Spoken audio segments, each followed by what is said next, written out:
কেউ ইংরেজিতে কথা বললেই তা জ্ঞানের কথা নয়, আবার কেউ আরবিতে বললেই সেটা ধর্মের কথা নয়। এগুলো আমি পরিষ্কার বাংলায় বারবার বলেছি যে নবীজির কাছে কোরআনের বাইরে কোনো আধ্যাত্মিক বা স্বপ্নিক নির্দেশ আসলে তা বর্ণনার জন্য আপনাকে কি অথরাইজ করলো? আপনি কে? আপনাকে নবীর খলিফা বা নায়েবকে নিয়োগ করলো? আবু হুরায়রা বা ইমাম বুখারীকে নবীজির প্রতিনিধি নিয়োগ করেছে কে? বুখারী শরীফকে কোরআনের মতো ওহী বা নবীজির কথা হিসেবে মানব কোন পূর্বাভাসের ভিত্তিতে? ইমাম বুখারীকে নবী ছিলেন, তাহলে ওনার বর্ণনা বা ওনার সত্যায়িত বিধান কোরআনের সমকক্ষ হয় কি করে? ধরুন আপনার বাড়ির গাছের আম, আপনি গাছ পাকা আম পেড়ে নিজ হাতে কেটে খাচ্ছেন, তো এর মধ্যে বিএসটিআর সিল লাগবে যে এটা অরিজিনাল আম কিনা? কিন্তু আপনি আমাকে একটা ম্যাঙ্গো জুসের বোতল ধরায় দিয়ে বলছেন একটু বেশিই pure. I am sorry brother, I am not sure. বরং এই বোতলে যে আম নাই এটা মোটামুটি শিওর। আপনি ঘুরিয়া ফিরিয়ে আমাদেরকে ফজলি আমের ফজিলত বর্ণনা করছেন। আমাদের আপত্তি ফজলি আম নিয়ে নয়, আমাদের অভিযোগ আপনার সহি ব্র্যান্ডের কথিত ম্যাঙ্গো জুস নিয়ে। সেটাকে আমরা ফজলি আম বলে বিশ্বাস করব কেন? এবার আমি আসি যে নবী রাসূলগণ, সব নবী রাসূলকে কি আল্লাহ সুবহানাহু ওয়া তাআলা কিতাব দিয়েছেন? সব নবী রাসূলকে আল্লাহ সুবহানাহু ওয়া তাআলা কিতাব দেননি। তাহলে যে সমস্ত নবী রাসূলকে আল্লাহ সুবহানাহু ওয়া তাআলা কিতাব দেননি, সেই সমস্ত নবী রাসূলের উম্মতরা কি অনুসরণ করত? আদম আলাইহিস সালাতু ওয়াস সালামের অনুসারীরা কি অনুসরণ করত? নূহ আলাইহিস সালাতু ওয়াস সালামের অনুসারীরা কি অনুসরণ করত, যাদেরকে আল্লাহ সুবহানাহু ওয়া তাআলা কিতাব দেননি? কেন কিতাব দেওয়ার কথা তাদের ক্ষেত্রে আল্লাহ সুবহানাহু ওয়া তাআলা স্পষ্ট করেননি। আবার সব নবী কি শাসক ছিলেন? সজল ভাই তার বক্তব্যগুলোর মধ্যে এবং বইয়ের মধ্যে বলেছে যে আল্লাহ রাসূলের নির্দেশগুলো মানতে হয় কেন? আল্লাহ রাসূল শাসক ছিলেন তাই। তো অতীতে চলে যাওয়া সব নবী কি শাসক ছিলেন? রাসূল সাল্লাল্লাহু আলাইহি সাল্লাম মাক্কী জীবনে কি শাসক ছিলেন? তো মাক্কী জীবনে যখন তিনি শাসক ছিলেন না তখন তার নির্দেশ। আর ওই সমস্ত নবী যারা শাসক ছিলেন না এবং ওই সমস্ত নবী যাদেরকে আল্লাহ কিতাব দেননি, তাদের উপর তাদের যে নির্দেশ, তারা কিভাবে মানুষের কাছে দাওয়াতি কাজ করতেন? অবশ্যই তাদের হাদিস দিয়ে, যেটা আল্লাহ সুবহানাহু ওয়া তাআলা তাদেরকে কিতাবের বাইরে জানাতেন, সেটা দিয়ে তারা দাওয়াতি কাজ করতেন। আল্লাহ রাসূলের নির্দেশ মানার কারণ তিনি শাসক ছিলেন এ কথা আমি ডিবেটে বলিনি, আমার বইয়ে বলেছি। বইয়ে কেন বলেছি তার জন্য আমার বই পড়তে হবে। আমি বলেছি এটা একটা কারণ এবং তা তার সমসাময়িক কালের মানুষদের জন্য প্রযোজ্য। তার কয়েকটা আয়াতের উদাহরণ আমি ডিবেটে দিয়েছি। এবং মুসা আলাইহিস সালাতু ওয়াস সালামের ক্ষেত্রে তো স্পষ্ট জানা যায় যে কোরআনের ধারা বিবরণী পড়লে যে যখন ফেরাউনের মৃত্যু হলো, পানিতে ডুবে গেল, তারপরে আল্লাহ সুবহানাহু ওয়া তাআলা তাকে কিতাব দিলেন। তাহলে ফেরাউনের মৃত্যু হওয়া পর্যন্ত এতদিন যে মুসা আলাইহিস সালাম দাওয়াতি কাজ করলেন, এই দাওয়াতি কাজের সময়ে মানুষজনকে নিয়ে যাওয়া কত কি সবকিছু, এগুলো আল্লাহ সুবহানাহু ওয়া তাআলা তাকে আলাদা ওহীর মাধ্যমে জানিয়েছেন, কিতাবের মাধ্যমে নয়। তথা যে আমরা হাদিস ও মুসা বলতে পারি, যেটা আল্লাহ সুবহানাহু ওয়া তাআলা হাদিস হিসেবে উল্লেখ করেছে, হাল আতাকা হাদিসু মুসা ইয নাদাহু রাব্বুহু বিল ওয়াদিল মুকাদ্দাসি তুওয়া। মুসার হাদিস কি তোমার নিকটে পৌঁছেছে? তারপরে আল্লাহ সুবহানাহু ওয়া তাআলা সূরা জারিয়াতে বলেছেন, হাল আতাকা হাদিসু যায়ফি ইব্রাহিম আল মুকরামিন। ইব্রাহিমের নিকটে যে মেহমান পাঠিয়েছিলাম, এই হাদিস কি তোমাদের নিকটে পৌঁছেছে?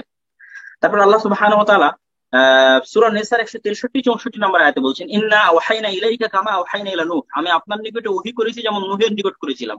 তো নূহের নিকটে কিতাব নাই।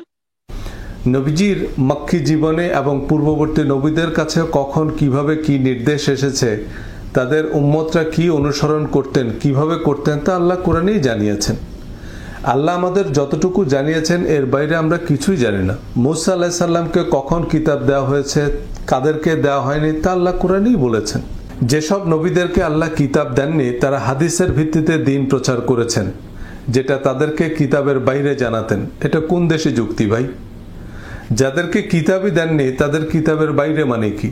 তাদের কাছে প্রত্যাদেশ এসেছে পূর্ববর্তী কিতাব প্রচার করতে। সে নবীরা মূলত আগের বা সমসাময়িক কিতাবের প্রচার করেছেন সহযোগী বা সংস্কারক হিসাবে। যেমন হযরত হারুন আলাইহিস সালামকে আল্লাহ কিতাব দেননি, তিনি তার ভাই মুসা আলাইহিস সালামের কিতাবই প্রচার করেছেন সহযোগী হিসাবে। ইসমাইল আলাইহিস সালাম তার পিতা ইব্রাহিম আলাইহিস সালামের কিতাব প্রচার করেছেন। হযরত সুলাইমান আলাইহিস সালামের তার পিতা দাউদ আলাইহিস সালামের কিতাবই প্রচার করেছেন। ইয়াহিয়া আলাইহিস সালাম তার পিতা জাকারিয়া আলাইহিস সালামের কিতাব। এভাবে আগেকার বেশিরভাগ নবী পিতা পুত্র সহোদর ভাই ছিলেন। ওনারা একই কিতাব একই বার্তা প্রচার করেছেন এবং এসব বিবরণ কোরআনেই আছে। ভাই আমি আপনাকে কোরআন পড়তে বলছি, কোরআন পড়তে তো আর নিষেধ নেই। আমার বই ব্যাখ্যা কিছুই পড়ার দরকার নেই, আপনি জাকারিয়া সাহেবের অনুবাদটাই পড়েন। আগের সেগমেন্টেই বলেছি ওহী হাদিস, তাফসির, কিতাব, কোরআন, ফুরকান, জিকির, বায়ান এসব অর্থে কোরআনকেই বোঝানো হয়েছে। সুতরাং মুসার হাদিস, নূহের ওহী এসব উজারে সুজা বুঝ দিয়ে আমরা নিজেরা হাদিসের কারখানা খুলে বসেছি। ভাই, আপনাকে মুসা বা নূহ আলাইহিস সালামের নায়েব নিয়োগ করলো কে? এখানে আল্লাহ সুবহানাহু ওয়া তাআলা যতগুলো নবীর নাম বলেছেন, ওয়াহাইনা ইলা ইব্রাহিম ওয়া ইসমাঈল ওয়া ইসহাক ওয়া ইয়াকুব ওয়া আসবাত ওয়া ঈসা ওয়া আইয়ুব ওয়া ইউনুস ওয়া হারুন ওয়া সুলাইমান ওয়া আতাইনা দাউদা যাবুরা। এনাদের কারো কারো নিকটে কিতাব আছে, সকলের নিকটে কিতাব নাই। তাহলে তাদেরকে যেমন ওহী করেছিলাম, আপনাকে ওহী করেছি। তাহলে তাদেরকে কিতাবের বাইরে যে ওহী ছিল এটা হাদিস, মানে আল্লাহ রাসূলকেও কিতাবের বাইরে আমি হাদিস ওহী করেছি। এই দলিল দিয়ে ইমাম বুখারী রাহিমাহুল্লাহ তার সহিহ বুখারী শুরু করেছে, এবং এটাই বুঝাতে চেয়েছেন ইমাম বুখারী রাহিমাহুল্লাহ এই আয়াত দিয়ে, যে এখানে যে নবীগুলোর নাম উল্লেখ আছে যাদেরকে কিতাব দেওয়া হয়নি, অথচ আল্লাহ বলছে আমি তাদেরকে ওহী করেছি, মানে তাদেরকে হাদিস ছিল। আবার ওটাই আল্লাহ বলছেন আমি আপনাকে ওহী করেছি, মানে কিতাবের বাইরেও আমি আপনাকে তাদের মতো হাদিস ওহী হিসেবে দিয়েছি। নবীদেরকে কিতাবের বাইরে ওহী দিয়েছেন, এর ভিত্তিতে ইমাম বুখারী হাদিস সংকলন শুরু করেছেন। কিন্তু এই আয়াতের তাৎপর্য নবীজি এবং তার প্রধান সাহাবীরা বুঝতে পারেননি। নবীজি সাল্লাল্লাহু আলাইহি সাল্লাম এবং প্রধান সাহাবীরা এটা বুঝলে আমাদের কষ্ট করে ইমাম বুখারীর নাম জানার প্রয়োজন পড়তো না। ইমাম বুখারীর কাছে কি আল্লাহ ওহী বা হাদিস নাযিল করেছেন? বুখারী শরীফ কি ইমাম বুখারীকে দেয়া আল্লাহর কিতাব, নাকি নূহ আলাইহিস সালামের কিতাবের বাইরে দেয়া হাদিস? এবার আসি, কিতাবের বাহিরে কি কোনো কিছুর স্বীকৃতি আল্লাহ সুবহানাহু ওয়া তাআলা পবিত্র কোরআনে দেননি? সূরা আহকাফের 4 নম্বর আয়াতে আল্লাহ সুবহানাহু ওয়া তাআলা বলছেন, ইউতুনি বিকিতাবিন মিন ক্বাবলি হাদা। মুশরিকদেরকে চ্যালেঞ্জ করে রাসূল সাল্লাল্লাহু আলাইহি ওয়াসাল্লামকে বলছেন যে আপনি মুশরিকদের চ্যালেঞ্জ দিয়ে বলেন যে ইউতুনি বিকিতাবিন মিন ক্বাবলি হাদা, তোমরা যে শিরক করতেছো এটার দলিল তোমরা পূর্ববর্তী অবতীর্ণ কোনো কিতাব থেকে নিয়ে আসো, অথবা আথারাতিম মিন ইলমিন, জ্ঞানের, অতীতের জ্ঞানের কোনো ভান্ডার যদি তোমাদের নিকটে থাকে, নবী রাসূলদের কথা হাদিস, সেখান থেকে তোমরা পেশ করো। তাহলে এখানে আল্লাহ সুবহানাহু ওয়া তাআলা কিতাবের বাইরে আরো একটা জিনিসকে দলিল হিসেবে উল্লেখ করেছেন সূরা আহকাফের 4 নম্বর আয়াতে। এবার আমরা আসি, পূর্ববর্তী কিতাবের পাশাপাশি অতীতের জ্ঞানকে আল্লাহ স্বীকৃতি দিয়েছেন। অতীতে আল্লাহ অনেক প্রজ্ঞাবান মানুষ পাঠিয়েছেন যারা আমাদের জন্য দিকদর্শন। সেই অতীতের জ্ঞানের কিছু বিবরণ কোরআনেও আছে। সূরা লোকমান নামে একটা সূরাই আছে। এই সূরায় লোকমান আলাইহিস সালামের প্রজ্ঞার বিবরণ আছে। লোকমান আলাইহিস সালাম তো নবী ছিলেন না, কিন্তু আল্লাহ ওনাকে হেকমা বা প্রজ্ঞা দিয়েছেন এবং তার প্রজ্ঞাপূর্ণ উপদেশ আল্লাহ কোরআনেই বলেছেন। এর বাইরে বিস্তারিত তথ্যের জন্য শায়খ আব্দুল্লাহ ইবনে আব্দুর রাজ্জাকের সাথে যোগাযোগ করতে বলেননি। বিস্তারিত জানানোর দরকার মনে করলে আল্লাহ 90 পারা কোরআন নাজিল করতেন, কিন্তু আল্লাহ কোরআনকে সম্পূর্ণ এবং পরিপূর্ণ বলেছেন, কারণ তাতে আমাদের জন্য প্রযোজ্য সকল জ্ঞান, উপমা, আদর্শ, উপদেশ, নির্দেশনা আছে। কোরআনের বাইরে নবীজির কাছে ওহী নাজিলের যে উদাহরণ দিয়েছেন তা হাদিসের কোথায় আছে? নবীজির হিকমা বা প্রজ্ঞা আপনি হাদিসে পাবেন না। কোরআনকে অসম্পূর্ণ প্রমাণে তিনি যেসব আয়াতের উদাহরণ এনেছেন যে এই নির্দেশগুলো কোরআনে নাই, তা তিনি হাদিস থেকে তো দেখাননি। এগুলোর উত্তর হাদিসেও নেই। আবার অনেক তথ্য আমরা ঐতিহাসিক ধারা বিবরণী থেকে জানি, কিন্তু ইতিহাস কি জীবন বিধান বা শরীয়তের উৎস? হাদিস বর্ণনাকারী সাহাবী ইমামদের জীবনী তো আর হাদিস নয়, তার জীবনী শাস্ত্র বা আসমাউর রিজাল শাস্ত্র। কিন্তু সিরাত বা ইতিহাস সাধারণ তথ্য, কোনো এভিডেন্স বা আইন নয়। কারণ ইতিহাসের জালিয়াতি, বিকৃতি সম্পর্কে আমরা জানি। ভিক্টরস রাইট দ্য হিস্ট্রি, ইতিহাস লিখে সরকারি দল। শায়খ আব্দুল্লাহ কি ইতিহাসকে হাদিসের মতো মানতে বাধ্য মনে করেন? কিন্তু ইসলামের ইতিহাস ছাড়া আমরা ইসলামের অনেক কিছুই কোরআন হাদিস পড়েও বুঝব না। আবু হুরায়রা রাদিয়াল্লাহু তাআলা আনহুর জীবন বৃত্তান্ত না জানলে তার বর্ণিত হাদিসের কোনো ভিত্তিই নাই। কিন্তু আবু হুরায়রার জীবনী তো আর হাদিস নয়, তা নবীজির বর্ণনা নয়। আবু হুরায়রা যে বিশ্বস্ত তা বলছেন ইবনে আসাকির। এখন আল্লাহ ও তার রাসূলের অনুসরণ মানে তো আবু হুরায়রা বা ইবনে আসাকিরের অনুসরণ নয়। যে রাসূল সাল্লাল্লাহু আলাইহি ওয়াসাল্লাম কে আল্লাহ সুবহানাহু ওয়া তাআলা আদর্শ বলেছে, তো এই আদর্শ বলার অর্থটা কি? এই আদর্শ বলার অর্থটা আমরা বুঝতে পারবো আল্লাহ সুবহানাহু ওয়া তাআলা সূরা মুমতাহিনার 4-5 নম্বর আয়াতে ইব্রাহিম আলাইহিস সালামকে আদর্শ বলেছে। কি বলেছে? ক্বাদ কানাত লাকুম উসওয়াতুন হাসানাতুন ফি ইব্রাহিম, হে উম্মতে মুহাম্মাদী, তোমাদের জন্য ইব্রাহিমের মধ্যে উত্তম আদর্শ রয়েছে। এখন মজার বিষয় হচ্ছে ইব্রাহিম আলাইহিস সালামের কোনো কিতাব তো আমাদের কাছে আসেনি। এখন মুহাম্মদ সাল্লাল্লাহু আলাইহি ওয়াসাল্লাম উত্তম আদর্শ, এখন মুহাম্মদ সাল্লাল্লাহু আলাইহি ওয়াসাল্লামের কিতাব কোরআন আছে, তাই শুধু কোরআন মানতে হবে, আর কোরআনের বাইরে আমি কিছু মানবো না। এখন ইব্রাহিম যে উত্তম আদর্শ, তো ইব্রাহিমের কোনো কিতাব যা আমার কাছে নাই। ইব্রাহিম আলাইহিস সালাতু ওয়াস সালামের উপর যে কিতাব অবতীর্ণ হয়েছিল এটা তো আমার কাছে নাই। আমার কাছে কি আছে? ইব্রাহিম আলাইহিস সালাতু ওয়াস সালামের জীবনের ঘটনা, যে ঘটনাগুলো আল্লাহ কোরআনে বর্ণনা করেছে। যেগুলো কিতাবের অন্তর্ভুক্ত নয়। কেন? ওগুলো তার স্বাভাবিক জীবনের ঘটনা। উনি যে চন্দ্র দেখে জিজ্ঞেস করলেন যে চন্দ্রই মনে হয় প্রতিপালক, সূর্যই মনে হয় প্রতিপালক, এটা তো ওনার স্বাভাবিক জীবনের ঘটনা, এটা তো কিতাবের অংশ নয়। উনি যে মূর্তি ভেঙে দিলেন, তারপরে ওনার স্ত্রী যে সাফা মারোয়াতে দৌড়ালো, তো সাফা মারোয়াতে দৌড়ানো তার কোনো কিতাব ওখানে ছিল না যে এই কিতাব দেখে উনি সাফা মারোয়াতে দৌড়িয়েছেন, ওটা ওনার স্বাভাবিক কাজ। ওই স্বাভাবিক কাজটাকে আল্লাহ আদর্শ বানিয়ে দিয়েছে যে ইন্না সাফা ওয়াল মারওয়াতা মিন শাআইরিল্লাহ। ইব্রাহিম এর স্ত্রী যে স্বাভাবিক কাজটা করলে, স্বাভাবিক কাজ তোমাদের জন্য আদর্শ। ইব্রাহিম আলাইহিস সালাতু ওয়াস সালামের পুরো জীবন আদর্শ, যে পুরো জীবনকে আল্লাহ সুবহানাহু ওয়া তাআলা পবিত্র কোরআনে উল্লেখ করেছেন, সেটা কি? সেটা তো ইব্রাহিম আলাইহিস সালামের কিতাব নয়, তার সাধারণ জীবনী। তাহলে ইব্রাহিম আলাইহিস সালামের সাধারণ জীবনে যদি উসওয়া হাসানা হতে পারে, তাহলে অবশ্যই মুহাম্মদ সাল্লাল্লাহু আলাইহি ওয়াসাল্লামের উসওয়া হাসানা দ্বারা যদি আমি বলি শুধু কিতাব, তাহলে এটা রাসূল সাল্লাল্লাহু আলাইহি কোরআন, পবিত্র কোরআনকে অস্বীকার করা হবে। ইব্রাহিম আলাইহিস সালামের আদর্শ সম্পর্কে যে ইন্টারেস্টিং ব্যাখ্যা দিয়েছেন তা শুনে আমি যে কারণে হাসছিলাম, এটা মূলত আমার যুক্তি। আমাদের নবীজির মধ্যেই আমাদের জন্য উত্তম আদর্শ আছে। হাদিসের পক্ষে প্রায় এই যুক্তি দেওয়া হয় যে নবীর আদর্শ আমরা কার কাছ থেকে জানব। আমি এর উত্তরে বলেছিলাম যে ইব্রাহিম আলাইহিস সালাম সহ সকল নবীদের মধ্যেই আমাদের জন্য উত্তম আদর্শ রয়েছে। তো ইব্রাহিম আলাইহিস সালামের আদর্শ বা সুন্নত আমরা কোন শরীফ থেকে জানব?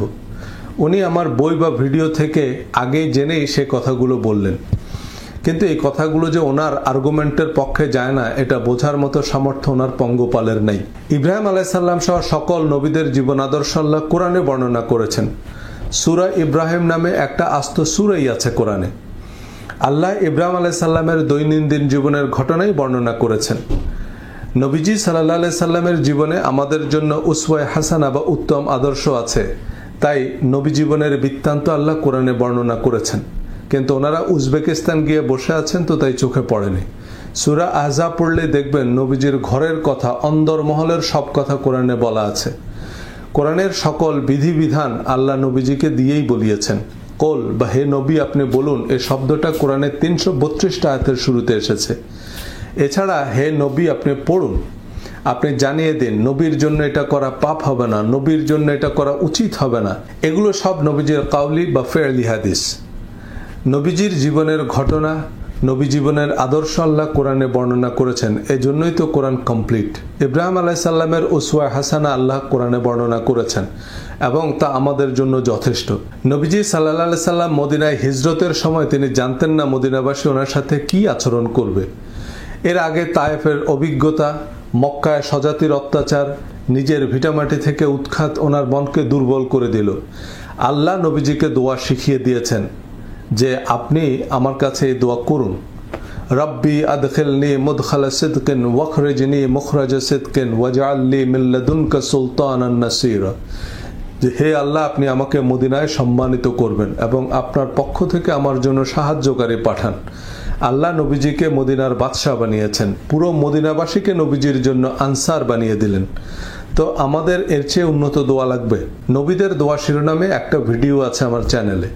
হযরত আদম আলাইহিস সালাম সহ সকল নবীদের দোয়া কোরআনে আছে। এজন্যই আল্লাহ কোরআনকে শ্রেষ্ঠ হাদিস বলেছেন এবং কোরআনকে সম্পূর্ণ পরিপূর্ণ একমাত্র অনুমোদিত কিতাব বলেছেন।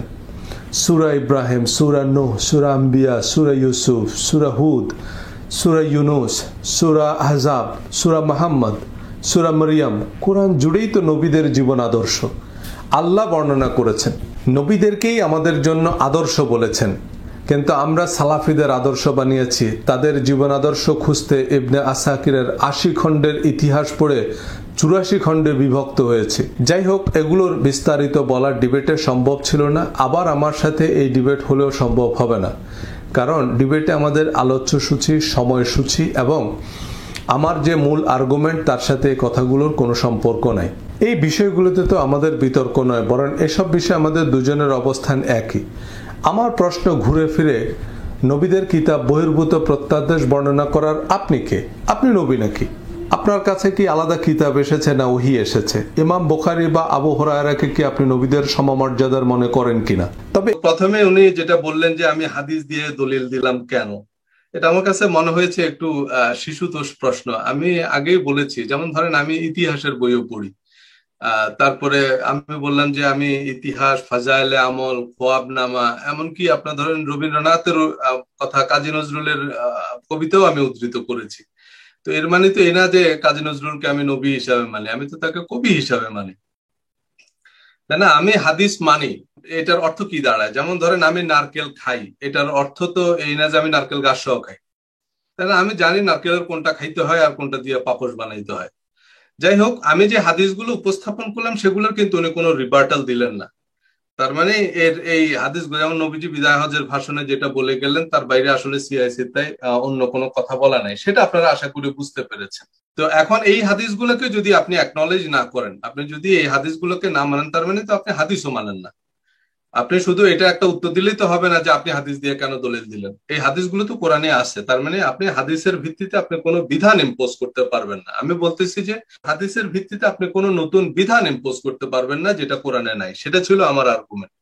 এরপরে যে প্রশ্নটা উনি করলেন যে রাসূল সাল্লাল্লাহু আলাইহি সাল্লাম ওনার জীবদ্দশায় কোনো স্বাধীন সিদ্ধান্ত দিতে পারতেন কিনা, এই প্রশ্নে আমি খুব সহজ করে বলি। যেমন ধরেন ওনার 23 বছরের নবুয়তি জীবনে তো মক্কায় কোরআনের হয়তো অর্ধেক নাজিল হয়েছে।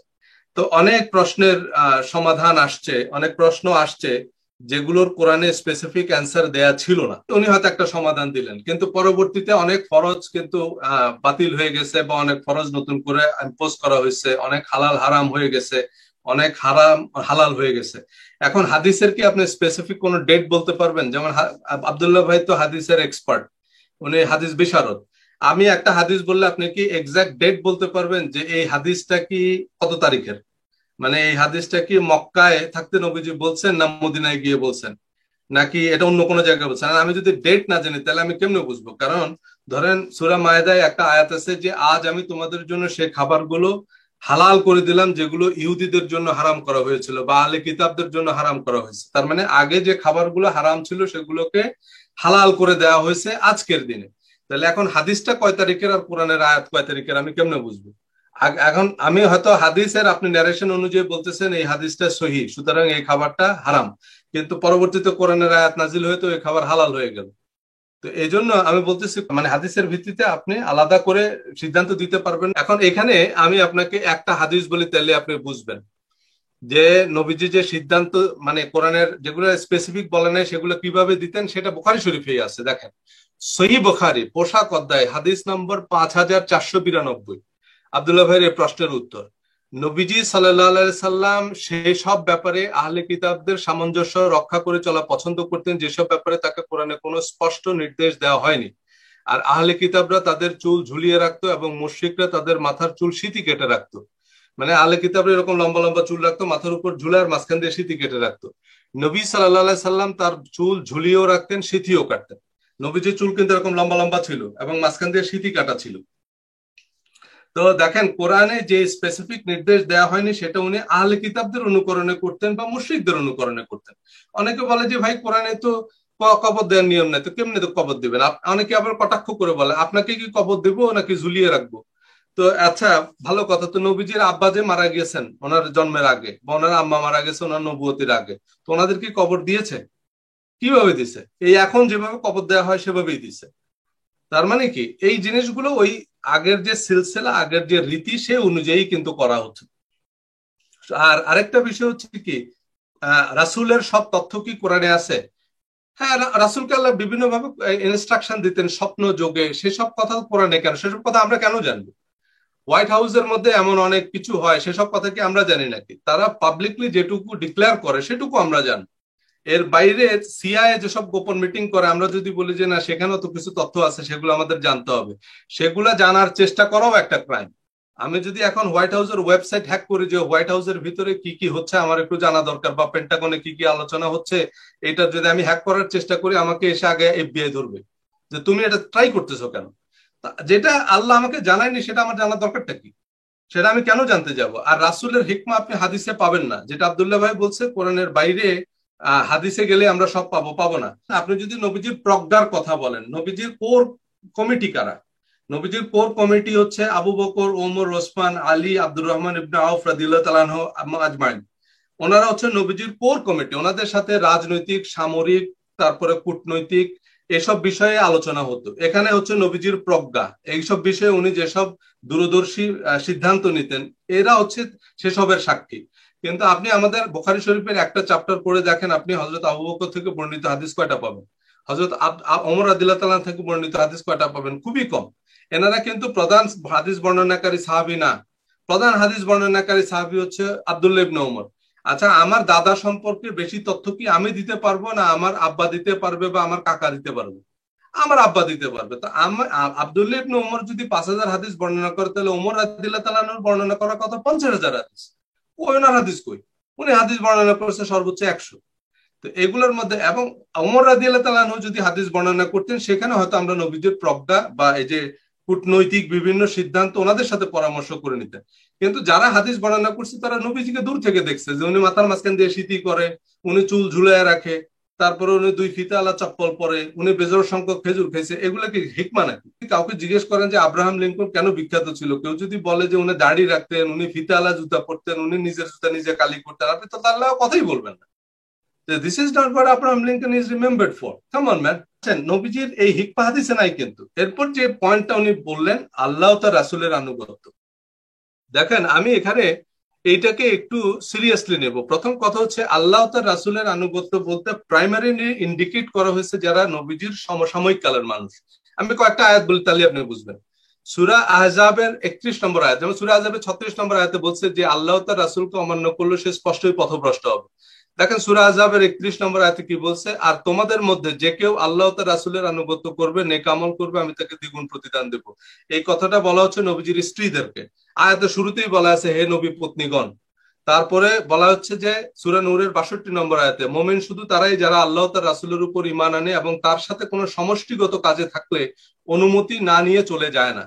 মানে রাসূলের সাথে সমষ্টিগত কাজে আছে, একটা কূপ খনন করতেছে, মদিনার চারদিকে ব্যাংকার বানাচ্ছে আপনার খন্দকের যুদ্ধে, বা নবীজির সাথে একটা যুদ্ধে আছে, পিছন দিয়ে যারা আস্তে সরে পড়ে, তাদের সম্পর্কে বলা হয়েছে যারা নবীজির সমসাময়িক কালের মানুষ। সূরা হুজুরাতের 7 নম্বর আয়াতে বলছে, আর তোমরা জেনে রাখো যে তোমাদের মধ্যে আল্লাহ রাসূল রয়েছে, সে যদি অধিকাংশ বিষয়ে তোমাদের কথা মেনে নিত, তাহলে তোমরা অবশ্যই কষ্টে পতিত হতে।